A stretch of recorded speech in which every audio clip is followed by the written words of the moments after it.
Listening to America's Web Radio on the AmericasBroadcastNetwork.com. Thank you for listening. Good morning and welcome to the Business Hour. I'm Ron Comacho, your host. And today our topic is the topic of modern architecture and what it takes to design truly modern structures, to design functional and aesthetic structures, to design buildable structures, and to design with a depth that extends to exterior elements and interior elements of a residence or a commercial structure, as well as large-scale urban design, which we'll touch on later on, because much of what you do fits into the context of urban design and not just structural design. So to talk about this subject, we'll focus on the work of Plexus R&D, architecture firm based here in Atlanta, and we'll focus on the careers of my two guests, co-founders of Plexus R&D, Erik Lewitt and Jordan Williams. Welcome to the Business Hour, Erik and Jordan. Thank you. Thank you. So let's jump in with an explanation for why you chose the name Plexus and why you attached R&D with an emphasis on research and development. Tell me about the name and tell me about the emphasis on R&D. Go ahead. So early on in our firm, we decided that we wanted to kind of challenge the definition of architecture in the sense that it's not just limited to kind of ideas about buildings that are prescribed or preconceived. So we decided that our practice would incorporate any research that we deemed interesting. And so the solar plexus is the point in the body where a number of muscles and bones come together. So it's an intersection of kind of disparate parts. So that was the impetus for that. And the R&D is a play on research and development. It's actually research and design. But it references the R&D industry. Thanks for the explanation or the clarification. And that just, it emphasizes our focus on addressing each new project as an opportunity to kind of learn something, to create something that's unique, that speaks to that project individually. Yeah, we also wanted to come up with a name that wasn't just like our names. We were perhaps humble in some sense. We didn't want to put our names on it. It was more about the result, the architecture that we were producing, not necessarily just saying, hey, look at us, we have an architectural firm now. Yeah, I remember when I formed my first advertising agency. I may have gotten a little esoteric at the time. It was Continuum, mostly because there were other Spectrum named media and advertising and marketing firms, but Continuum with two M's, and some of my clients had fun. They called it condominium vacations. But Plexus, I think that's a great explanation for this intersection of critical parts. Did you play with Plexus at all? Or any variations of Plexus? Right to Plexus? And you decided? I think we like the word complexity. It seemed to come up a lot in the things that we were talking about in school and had continued to push into the practice. So there's a lot of that plex word in a lot of different things. Yeah, it would seem to apply because we were talking about the interrelationship, but also the sheer complexity of what you do. Right. And then to have this research and design up front, I know that it's really important to you guys. You are very into analyzing the location of a structure, the environment surrounding a structure, working with your client to figure out what their needs might be and to gather a lot of information that then goes into the design, so you chose to put it right there up front. Yep. When people ask you, and let's assume, I oftentimes play this game, and my listeners know that it's not the 60-second elevator speech. We're actually at a cocktail party or someplace where we're having an adult beverage. There might be some truth serum as a part of this formula, but also I'm perceived as a guy who is at least interested, and maybe I'm interested because I'm thinking of building a home. So you're going to spend a little bit of time when I say, or when I ask, Eric, how would you describe what plexus does? What's your style? Oh gosh, our style. So I definitely think we have kind of a look that's been developed, but it was something that happened over 18, 20 years. We're certainly influenced in school by certain things that we liked. We talked early on about kind of bringing in things outside of architecture to help influence that. We actually went through a phase where we talked about what does ugly architecture look like, where we were challenging ourselves rather than just trying to make pretty things. If we brought enough ideas into it that started, the word heterogeneous was what we looked at, but if we brought enough things into it, does it become ugly or does it become beautiful? So I don't think that we have a look other than to strive for something that achieves this dissimilarity, things that are full of life, full of energy. And Jordan, how do you answer that same question? Because I'm sure your answer is somewhat related, but maybe different. No, it's related, and I think early on, maybe messy is a better word than ugly, and it was just trying to look at architecture as something that wasn't completely commodified, where basically if I'm going to do an office building, I know an office building is made of precast concrete panels and ribbon glass windows like the one we're in right now. Right. So it was kind of challenging a process that said, rather than having a singular preconceived idea, how do we allow a number of different ideas to come together, kind of like the solar plexus, and infect one another to a point where they challenge one another and create a conversation. So it produces something that's not static, something that has a life, that hopefully when people come to it, they're inspired by it, or at least ask questions like, why do I like this? Why do I not like this? So it just engages people at a level that I think most buildings probably don't today. Not just complexity for complexity's No. sake, but functionality that could be complex, Yep. and then how to achieve a balance Yep. with not getting too complex and maintaining an aesthetic. Right. Yeah. Yep. I might add that listeners can go to www.plexus-architecture.com and follow along. Hopefully you'll be able to listen to us and look at, you can pull up some examples, some of which we'll be getting to later, and you can see what we're talking about. You will see complexity in balance and and the aesthetic quality of some of the structures. Some of them are more simple, clean lines, not a lot of complexity apparent to the eye, Right. But really a nice range of design. I want to turn to, before we start talking about the structures themselves and more about design, a lot of our listeners are curious about partnerships. Part of this program is profiling businesses, and it might be an entrepreneur, or it might be a couple of partners. Let's go back to and actually there's some complexity to this question, but if you read the bio sections on the website, you'll see that Eric and Jordan share the University of Florida, they share Princeton University, and they share a few other firms that they both worked at, and at least one institution, Georgia Tech, where they've taught.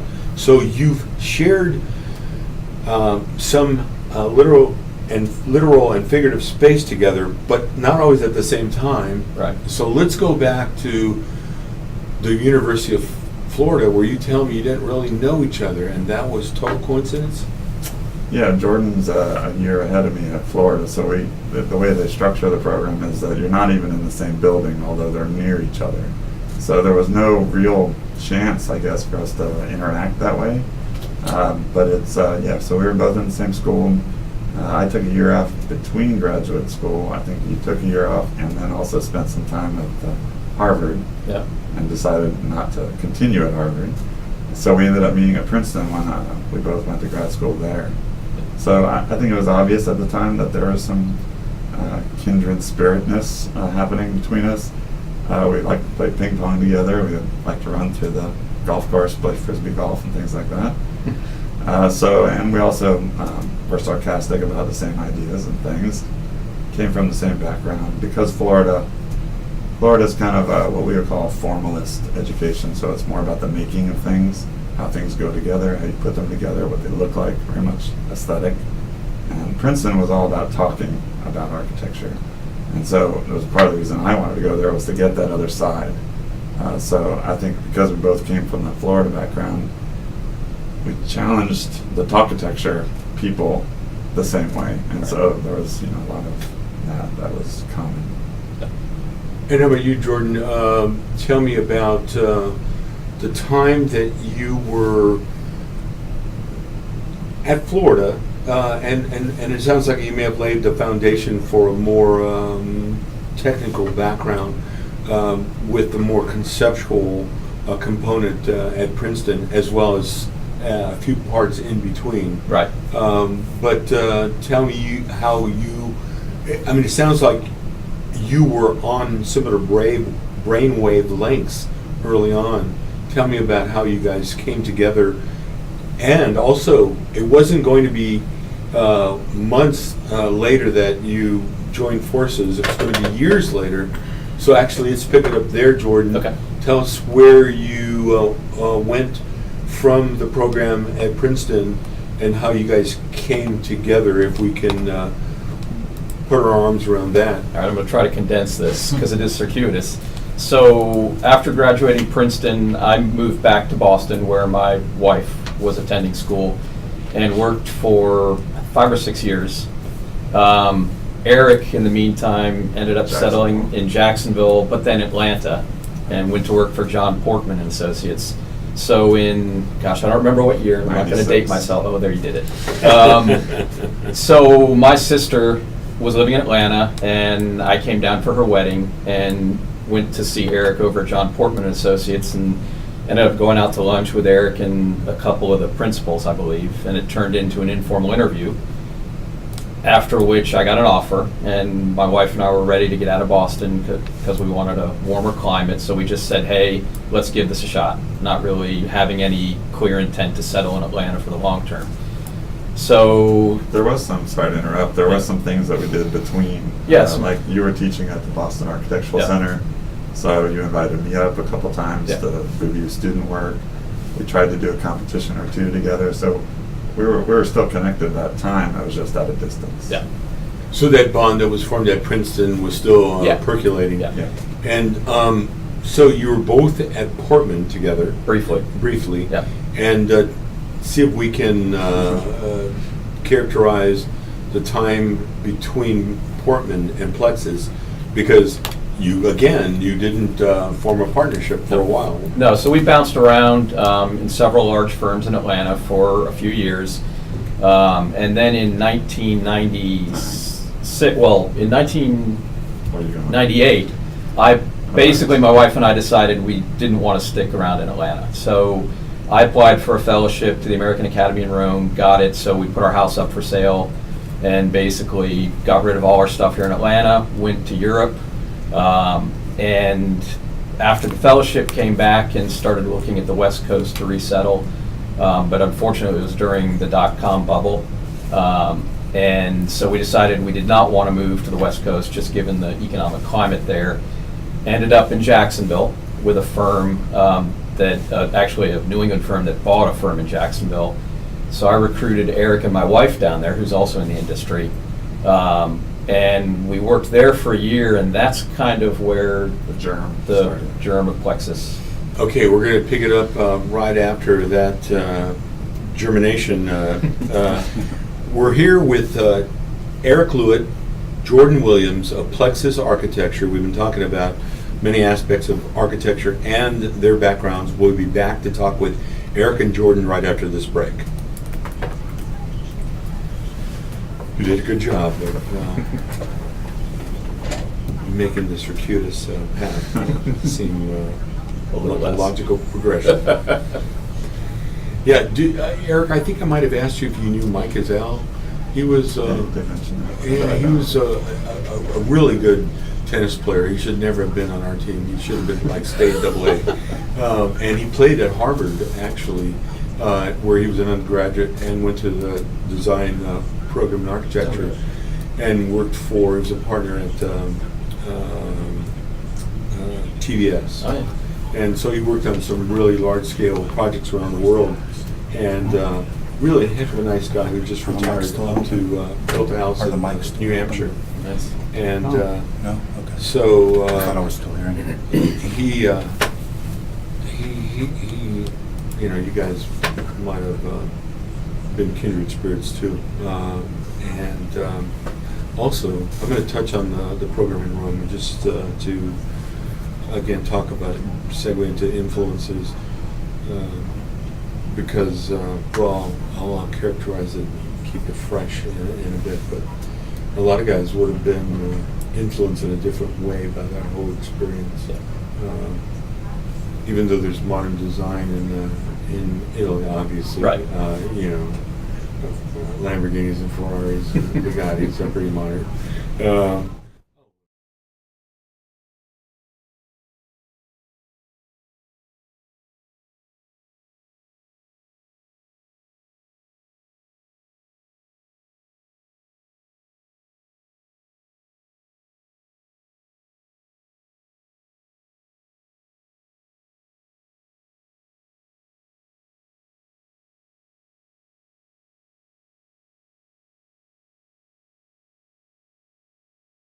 And Erik Lewitt of the Plexus R&D architecture firm.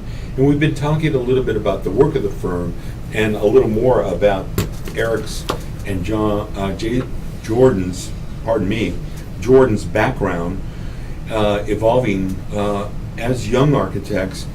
And Jordan, you mentioned there was a program in Rome that you were on. It was a fellowship. Right. And many architects might have been influenced in such a way that because you're immersed in classical design, albeit modern structures here and there, if you're in Rome, you are surrounded by columns and pediments, and you could easily have been influenced to come back and be a neoclassical designer. But you were not, and you told me that you were influenced sort of in a different way by that environment. Tell us a little bit about that, because it really is intense. Unless you live there for an extended period of time, which is more than a few days or weeks, you don't realize that it is a very design and modern culture with this deep-rooted classical background. Right. So my kind of research program was focused on studying Piranesi's etchings, which kind of contain a lot of double entendre, a lot of kind of contradiction and complexity.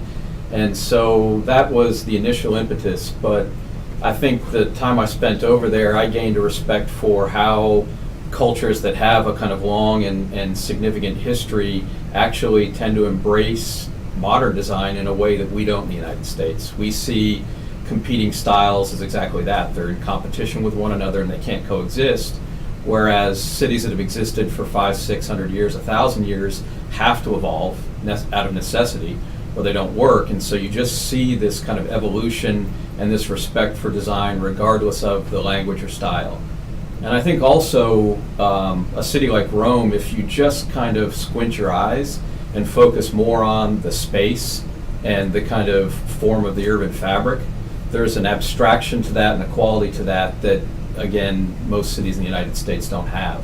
And so there's so many levels on which you can appreciate that culture and that physical place that exceed the kind of aesthetic style or articulation of the buildings. So I got a lot out of it without necessarily wanting to be a kind of classically driven architect. One very fascinating aspect that I always would experience over and over and over every day was extremely classic structures, sometimes hundreds of years old, with ultra modern interiors. Right. You know, the Europeans do a thing, and the Americans are catching on, but we don't have several hundred years of old exteriors to convert or to complement with modern interiors, but I'm not sure you must have seen some very ultra-modern furnishings as well as just space. Yeah, I mean, I'm trying to remember the name of the museum by Carlos Scarpa, and I'm drawing a blank on it right now. But basically, it's in a building that's hundreds and hundreds of years old, but the interior is just this incredible modern installation, and they coexist. I mean, they do not compete with one another, and I think that just comes from having a respect for the past, but not necessarily seeing that as something that traps you and puts you in a box. That you can pull principles from that, kind of abstracting it again and not looking at the specific language, understand the concepts and ideas, and then redeploy those in a more contemporary language, and it works. A lot of people don't give a lot of thought. We won't go down this path too far, but artists of that period, which would have been a couple of thousand years of evolution of art that then influenced architectural design and actual fabrication, there were new methods being explored all the time. And if you give it any thought, the Greeks were, we'll go back. The Egyptians had not yet learned to ascribe too much detail to the human figure, and that's why you see headdresses that are almost geometrically designed. The Greeks elevated that to have a certain flow and a dimension of detail in the muscularity of the human form. And it was the Romans who took that to a new level, not only giving you detail and anatomy and a life energy, but also a lifelessness. Right. Marble that could look almost supple. Right. That whole evolution of art that also carried over. I mean, it must have been an intense environment to live in and have that influence architecture. The use of molded concrete, the Pantheon, right, and what Hadrian did with concrete. I mean, that was major technology. Right. So it must have been a really good experience for you. And I can tell that the two of you, you're really into the concept aspect of what you design. And I touched on it just early in the program about a location, and because you reminded me off of the air that a location itself could dictate or at least lend itself to a particular design, so that even before talking with the client, you might look at a neighborhood or a part of the city and say, wow, this could work in that space. So Erik, tell us a little bit about what you learned from looking at a space, and also from talking with your client about what their needs are, and how you go from that, and we'll then segue to actually designing. Sure, and I might jump to that just in my description, but sure. I think it's interesting when you teach and you give a project to a student, the blank page is kind of an overwhelming, idea to them. To where do you start, right? And so that idea about context, about site, it proves to you that unless it's a siteless conceptual project, there is never really a blank page. You're always starting with some criteria, and most designers will tell you that the more restrictions, the more kind of things that you have to respond to, the better. Like not having any program, not having any site, not having any client's wishes or desires, not having your own opinions. Those are things that kill that creativity of design. But having a lot of that, having to react to all those things, that actually gives you a lot of energy, a lot of things to react to. So, like we said, like you mentioned, the client coming in has ideas about what they want. The site has kind of responses that are dictated by it. The program, what it is that you're actually building, will dictate a lot about how you do what you do. And then you bring in things on the outside, things that we call digressions. These are ideas that we may have run across previously that we wanted to carry with us. And a lot of times we'll design something with some feature that we'll keep doing it until we get it built. Because not every design gets constructed. You don't get to see the result of it. So you keep doing it over and over until you get to respond to it, then you react, and then you've developed it, you iterate it, and you kind of make it better each time. But so there are those things that you bring forward. There are other things that you read about or that somebody mentioned to you that you bring forward, and knit it all together, kind of see how it all plays against each other. And so, Jordan, would it be too simplistic to say that if it's an urban environment and what's surrounding the structure that you'll be designing aren't particularly aesthetic and you don't have any real vistas, versus space where there's trees or vistas, that the space that affords vegetation and a view would prompt you to maybe design with more glass and maybe terraces, or is that too simplistic? Probably a little too simplistic. So I don't prefer a more natural setting to an urban setting. I think they offer different opportunities, but an urban setting might not just be the kind of views that are afforded. It might be something about the history of that place. Urban contexts tend to have a lot more of that than a suburban context. So each kind of environment's going to offer different ways of interpreting and kind of reacting to a history or just a sense of beauty. I think we have this weekend we have 3 houses on the Modern Architecture Tour, and they're all fairly similar in size. But there are 3 very distinct sites. One is on the Chattahoochee River and had a whole series of issues related to the floodplain, requiring the house to be elevated. One is kind of up on a bluff, and the site descends down into a kind of ravine. And the 3 houses definitely clearly evolved around just the challenges of dealing with that natural context and wanting the house to have a sense of being connected and situated.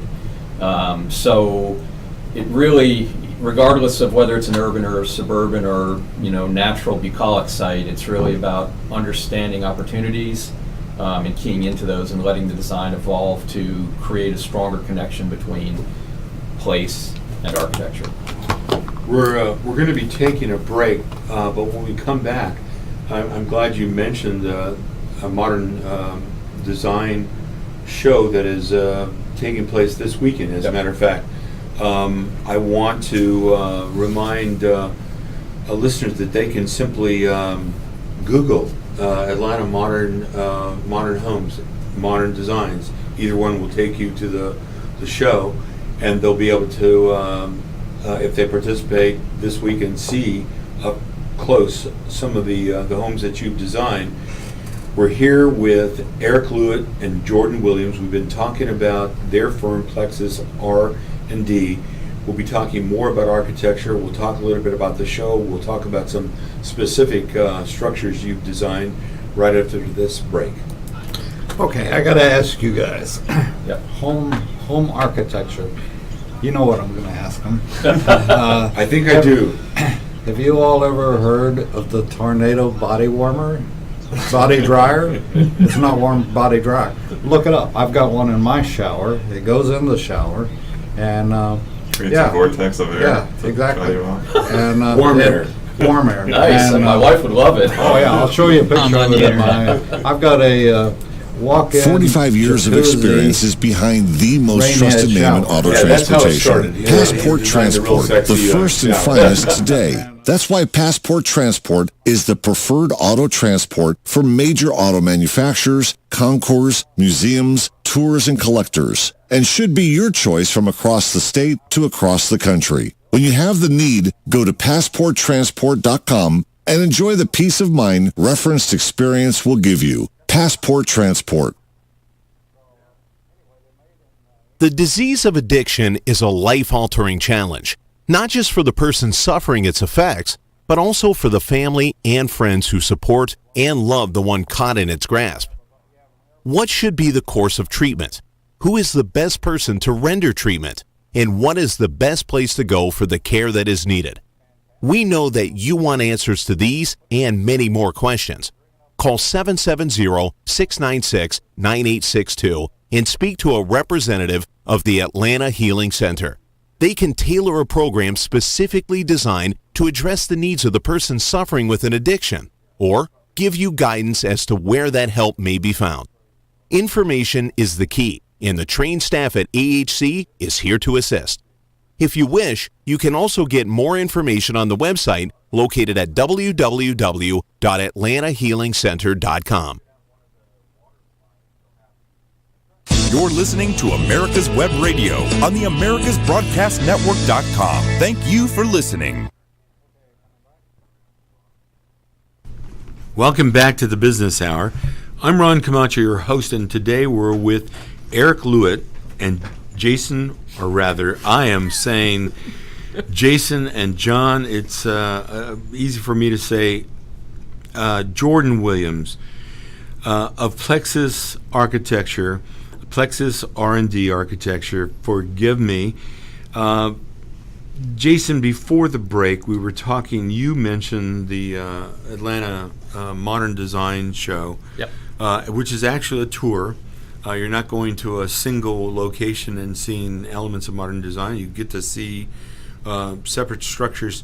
Tell us about how that, if you're aware of how the tour itself evolved and your participation in the tour evolved. So I'm not sure how long the tour's been in Atlanta. I know it's at least 5 or 6 years. And we had our first house on it 4 years ago, I believe. And it was something that someone contacted us. It wasn't something that we were seeking to do. But it's a great, great venue for people interested in modern architecture because this year I think there are 9 homes on the tour, and you literally are allowed to kind of walk in these, private spaces otherwise and see how people live in these modern spaces. And it's usually a very diverse kind of representation of design styles, although they're all modern. There are different languages, sizes of house, construction budgets. So for anyone interested in modern architecture, I think it's a great thing to participate in. And do they make it public what the cost of the house might be, so that people actually know those different price levels? I think as long as the owners are willing to divulge that information, it's probably public knowledge. Some owners don't want that to be public knowledge, so I think it's really contingent on each project. What would you think the price range would be, actually? I think a lot of listeners would be fascinated to know that it isn't always expense over the top, but that, it's not going to just be, unless you're designing a glorified shed, it's more than a couple $100,000, but is it bigger than a bread box? What's the range these days? And not just for your firm, what do you think the leading edge might be for good modern architecture of maybe a small space? And of course we know the high end could be astronomical, but in Atlanta, are we talking a few $100,000 to a few million, or how do we get our arms around that? So with these houses, there are 2 components. There's what our builders call the bricks and sticks, which is all of the superstructure and the kind of exterior envelope. And then there's the kind of owner finish selections inside the house. And the owner selections are where the price can range wildly, depending on whether someone needs a specific, bathroom faucet that costs $2,500. So I think that given the environment right now, to do a kind of compelling modern house, you're probably looking at a minimum of $300 a square foot, and that's a challenge. And it goes upwards, to $1,000 a foot, again, pretty easily depending on those owner choices. Yeah, I don't think we have to worry about blowing away any of our listeners. We'll be having over the next few weeks, I'm going to have the folks from Arcways on the program, and Arcways designs and builds staircases, and I saw the one of the principals up in New York at the Architectural Digest show in Manhattan, and he was just this really nice fellow, and we'll be talking about stairways that could run in excess of $1 million, $2 million, and if you have a staircase that is $2 million, that it's probably an opulent home. Yes. To say the least. Hey, I want to take a little bit of a detour. You guys use the phrase compelling spatial environments. Tell me about compelling spatial environments. I think, it goes back to our impetus to challenge the notion that buildings are just kind of inert spaces where things happen, like programmatic or functional goals. So I know the buildings that I'm intrigued by, I can basically lose myself in.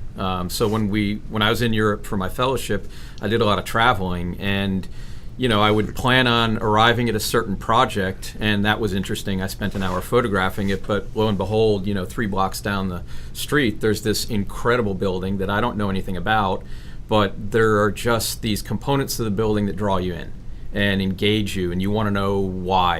You're trying to understand the kind of systems and even how people use these buildings. So I think with our buildings, we try to make them functional and respond to people's kind of needs, but we also want them to be interesting aesthetically. We want them to engage their context in a way that people start to ask questions. So compelling just means that someone walks up to a building and feels compelled to ask a question. Why is it that way? Why do I like this? Why do I not like this?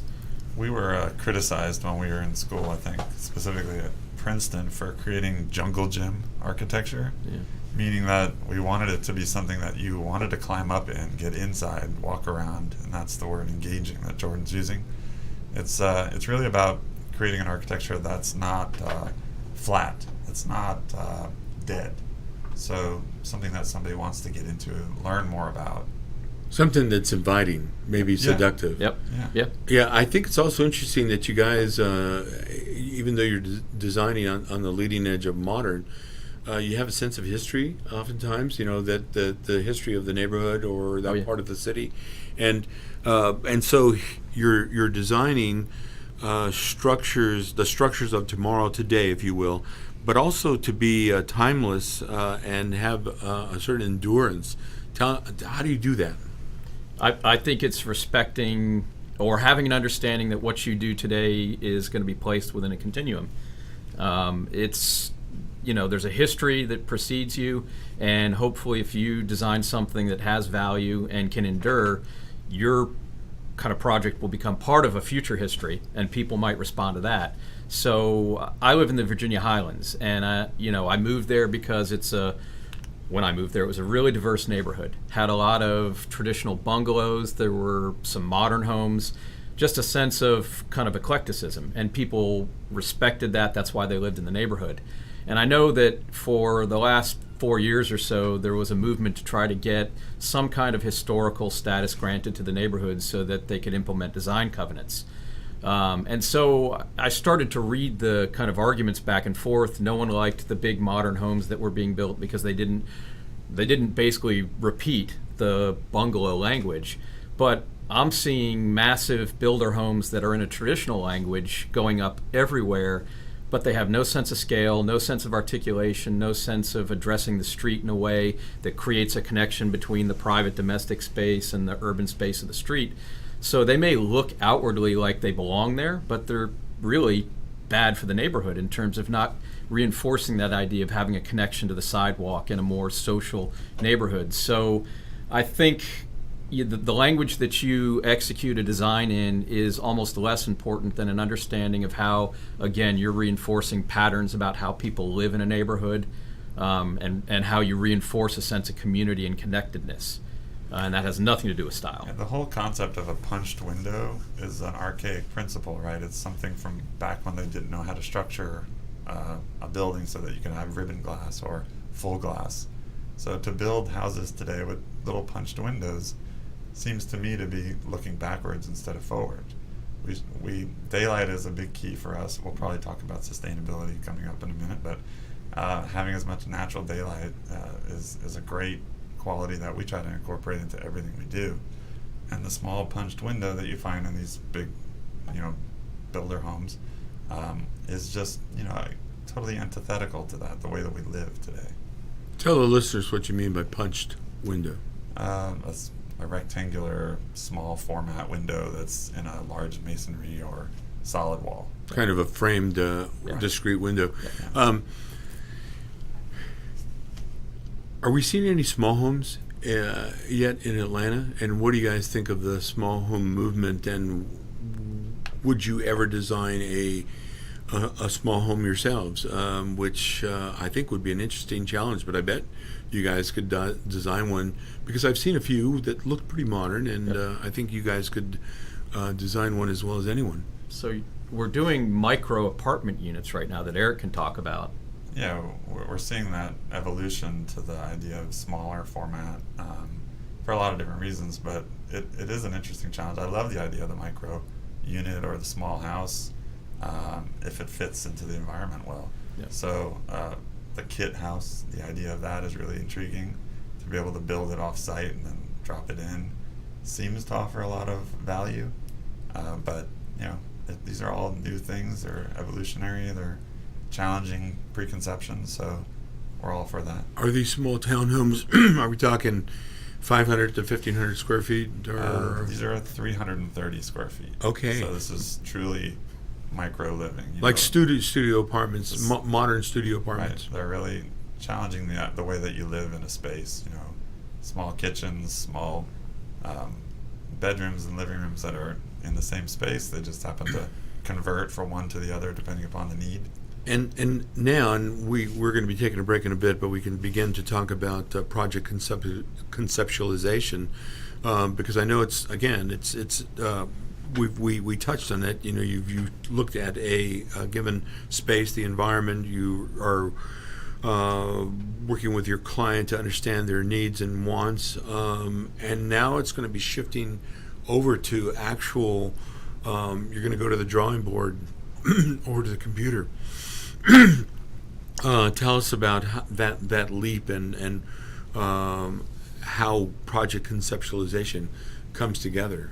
Like, how long would it be between the time that you and I chatted about my new house and we looked at the property and I said, come back to me with whatever you think might work. Is that days, weeks, or months? Weeks. Just for that initial conceptual, kind of first pass at talking about ideas, it's typically maybe 2 to 4 weeks, depending on what's going on in the office with other projects. But it typically, I think we try to react in a way that's timely. So rather than spending 3 months putting all of your eggs in one basket and saying, I'm going to develop these ideas and just pray that they all work, we tend to work in a more real-time scenario where we put ideas out fairly quickly and have the client react to them. And then from there, either, hey, this is great, it gets reinforced, or explore different directions. You kind of have to get that initial feedback from the initial concept, because you might have someone thinking apple pie or a banana cream pie, and you need to come back with pie somewhere that they can react to. We're here with Erik Lewitt and Jordan Williams of Plexus R&D Architecture. We'll be talking more, and we'll be focusing on the show and some specific structures that they've designed right after this break. On America's Web Radio. Please join us at 4 p.m. on Tuesday afternoons. Perhaps you are struggling to cope with the disease of addiction. If not, you probably know a family member or friend that needs help in battling the cravings and the personal and professional damage done by the effects of drugs or alcohol. Get a pen and paper and be ready to write down the following. These are the issues that the trained staff at the Atlanta Healing Center address and treat every day. Their doctors and counselors with over 40 years of practice in the field of addiction can treat the suffering individual in a thoughtful, compassionate, and experienced manner and guide him or her along the path to recovery. So call 770-696-9862 and speak to a knowledgeable staff member about how you or your loved one can be helped to enjoy a better and healthier life. More information is also available on the website at www.atlantahealingcenter.com. Get your pen and paper ready. If there's a move in your near future, I'm here to tell you that the folks I used and now recommend is Around Town Movers. Timothy and the guys recently moved me, and I am and was totally satisfied with a sometimes not so fun experience moving. Call Timothy at 770-378-4708 and make it a good move and a good experience. Around Town Movers for that local or cross-country move. Timothy, Around Town Movers, in my opinion, are the best. That's Around Town Movers. Call them. You're listening to America's Web Radio on the AmericasBroadcastNetwork.com. Thank you for listening. Welcome back to the Business Hour. We're here with Erik Lewitt and Jordan Williams of Plexus R&D, the architecture firm based here in Atlanta that is very much on the leading edge of modern design. And we've been talking about how they get to the point where they can design modern structures and what their backgrounds were that lend themselves to having a mindset for modern design.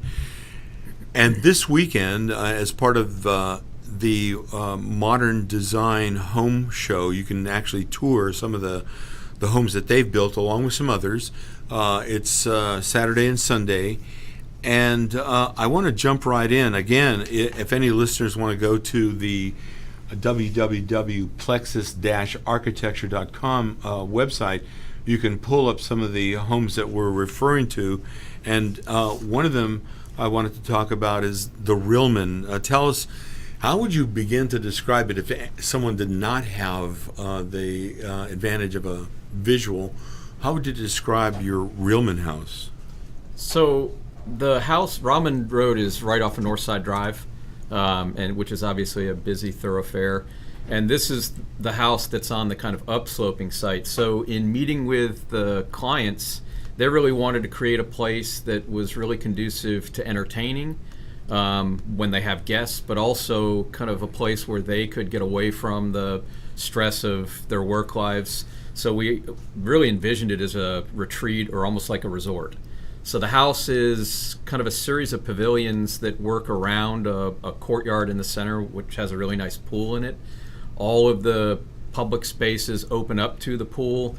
So kind of when you're in the house, you can look, yep, that's it. You can look across, the courtyard and just get a sense of connectedness. And then the back of the building, one corner of that courtyard dissolves and kind of provides a really nice view of the wooded space at the rear yard. So it's really just trying to pull itself away from that kind of chaos of Northside Drive, even to the point where the garage is completely tucked kind of into the side of the house. You don't even realize that cars interface the building.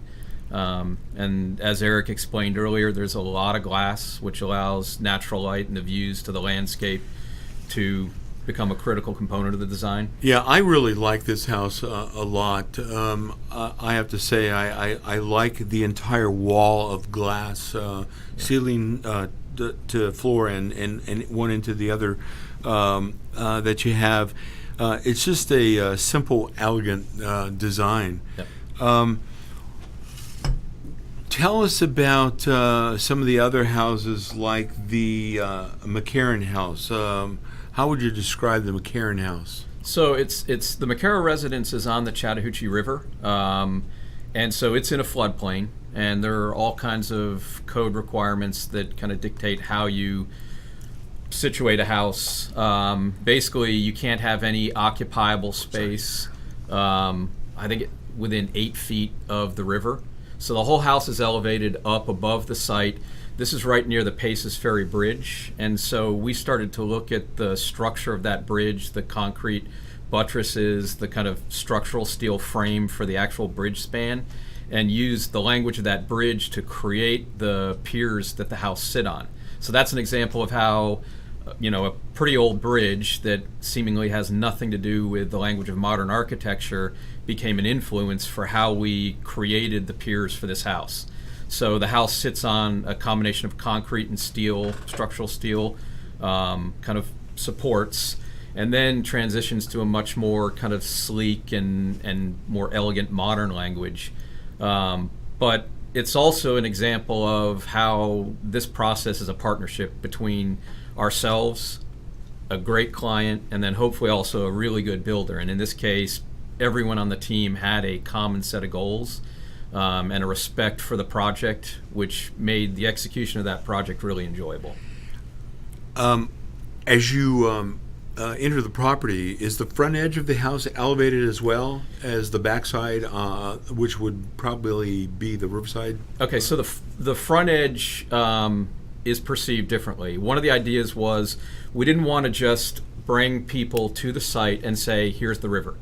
So from the front, the house actually looks like it is grounded in a traditional way through the use of a disengaged site wall that really is pulled in front of the house, but from the street it appears to be a part of the house.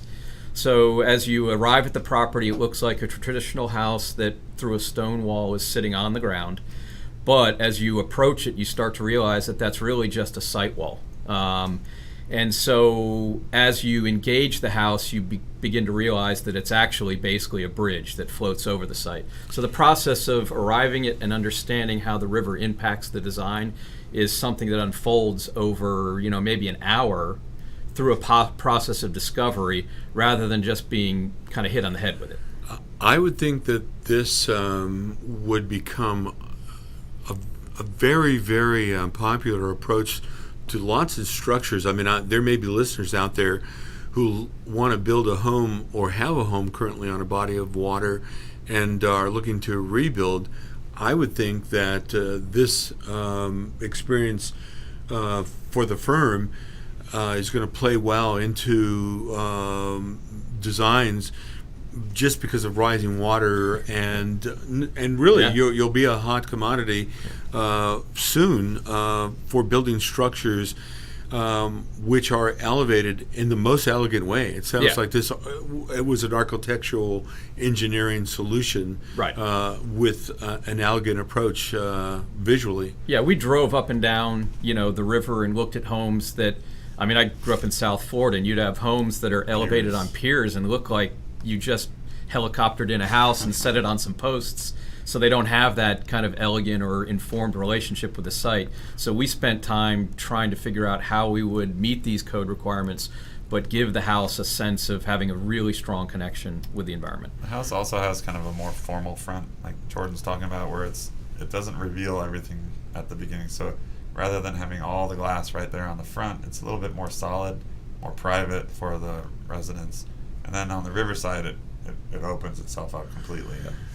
I mean, this, of course, would be an example of what I was alluding to earlier, where you had the geography and the flora and fauna, this a natural setting, which is, of course, beautiful. The kind of thing it's an aesthetic you want to capture, and a wall of glass would be the way to do it. Speaking of glass, you have a Cruz and Associates. Yep. Is a firm that is, would that be Chamblee or Brookhaven? It's right on the edge between Atlanta and Brookhaven. Okay, yep.